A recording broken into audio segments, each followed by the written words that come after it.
how some of the most interesting things tend to find success at the regional level. Make sure you guys smash the living crap out of that subscribe button so you guys don't miss out on more awesome content. So the first thing I'm going to say here is we're going to be looking at a cash tier list at the end of this video from another regional that took place in the same region as this one actually last weekend, which is kind of interesting in and itself.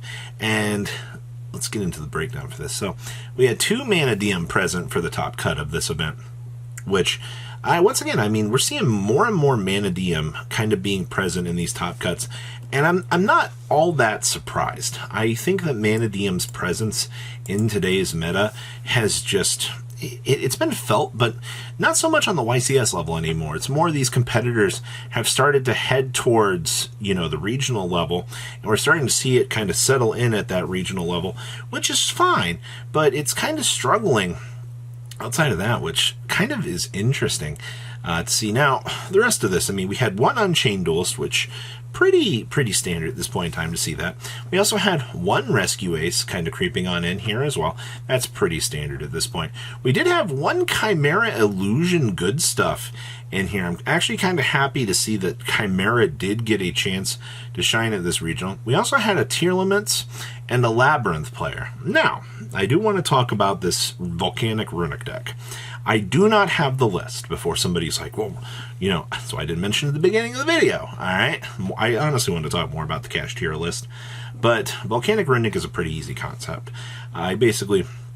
You use the Volcanic cards to burn your opponent while using the Runic cards as an aspect to control your opponent. I've ran into a list a couple of times while testing Runic on Edo Pro. It is not all that crazy.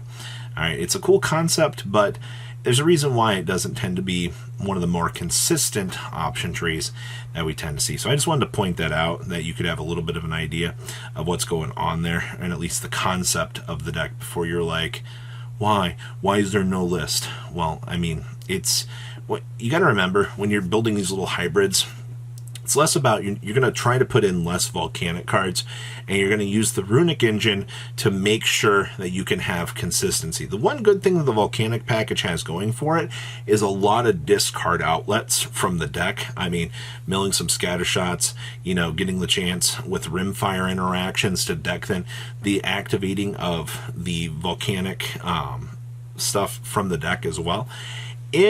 It's meant to deck thin the deck extremely quickly, so that once you start going through the Runic package and toggling through these multitude of options, also making Heat Leo is kind of super easy in the deck.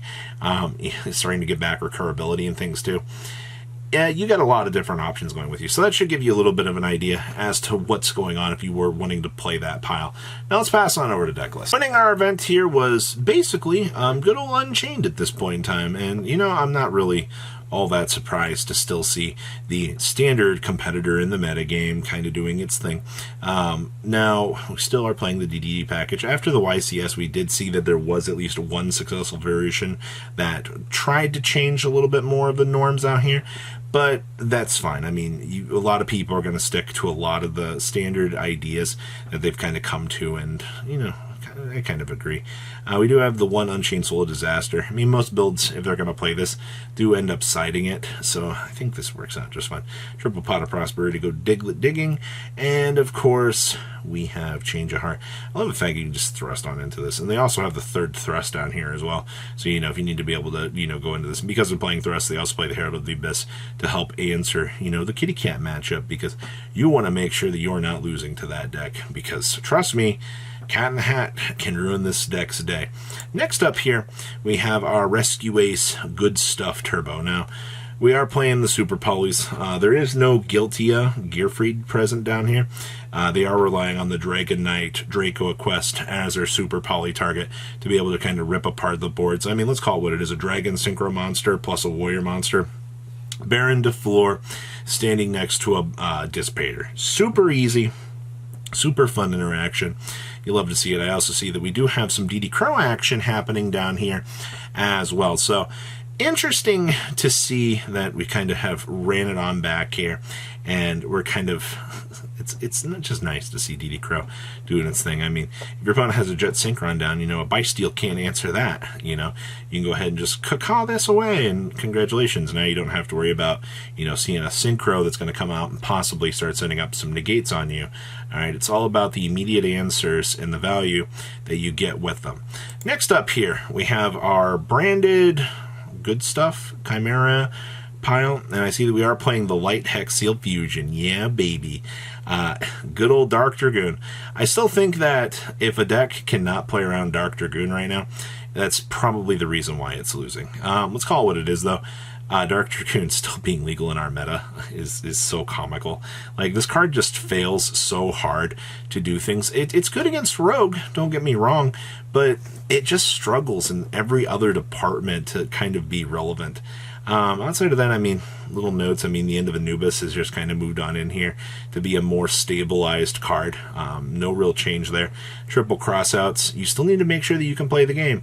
And unfortunately, now hand traps kind of sneeze on you a little bit harder. Now your matchups tend to get a lot more difficult, especially with the evolving power creep. So this is the only real thing that's keeping Fallen of Albaz anywhere near alive right now. Next up here, we have Manadium. Now, you can see that we've stripped off a lot more of the stuff you tend to see in a lot of other builds. We are on triple Samsara, which is fine. Triple Reinhardt, triple Riemhart, that's all standard. This build also adapted towards the enemy controller line, which is fine. Moving that opponent's threat on over to your field so that you can go ahead and start setting up with it, absolutely fine. All right, like this is where you get the absolute value monster out here, so you can start laughing at your opponent, and then you're just good to go. And of course, like I said in previous videos, Droplet is absolutely mandatory. You are not getting away with outplaying this anymore. And it's just kind of what it is at this point. You're forced into needing board breakers because any other deck can just ruin your day. And interestingly enough, we are sighting a Nightmare Unicorn down here. Interesting little choice. I've seen other builds go towards Dweller. Okay, what else we got going on back here? Hey, Labyrinth. There's the triple cannon. You know, you need to make sure that you are able to play through the stupid things that your opponent is doing. And Destructive Daruma Cannon, just one of those free cards that you aim to look at your opponent and go, yeah, you're not getting the chance to do anything. The Altar for Tribute. Select one monster on your side of the field and send it to the graveyard. Increase your life points by the amount equal to the original attack the monster had. Welcome to Time Rules, where your opponent's doing something like slow playing. Now Labyrinth just has access to a trap card. They distribute one, and hey, suddenly they get some free life points. This is these are the little things that these decks try to do out here to kind of curve out the little dumb things of the meta. Thank you, Time Rules. All right, and we have the Kashtira deck list. Now this I wanted to talk about here because Lava Golem has been getting a lot of mileage as of late. You gotta remember, I mean, this deck no longer has, you know, good old Rise Heart, you know, the good old Macro Cosmo walking machine. No, this deck has to work for its wins now, and that's not exactly, you know, the freest thing. So you have to have board breakers kind of built into your deck right here, and this is actually where things begin. You know, if your opponent's setting up some crazy monsters, sure, go ahead and Lava Golem it. You have board breakers here.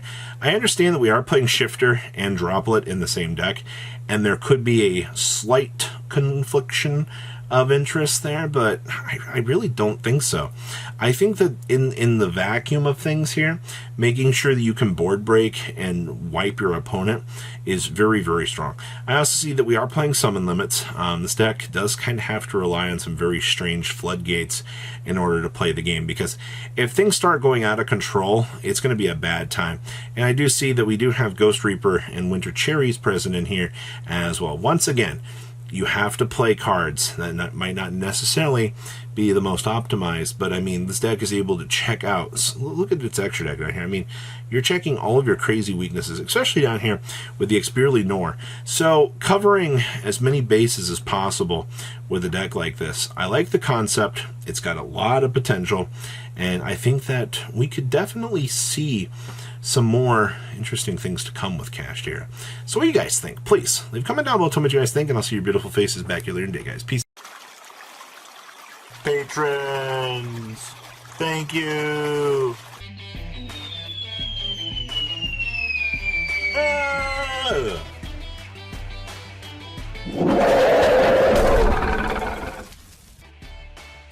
Thank you so much for watching. Check out these other videos.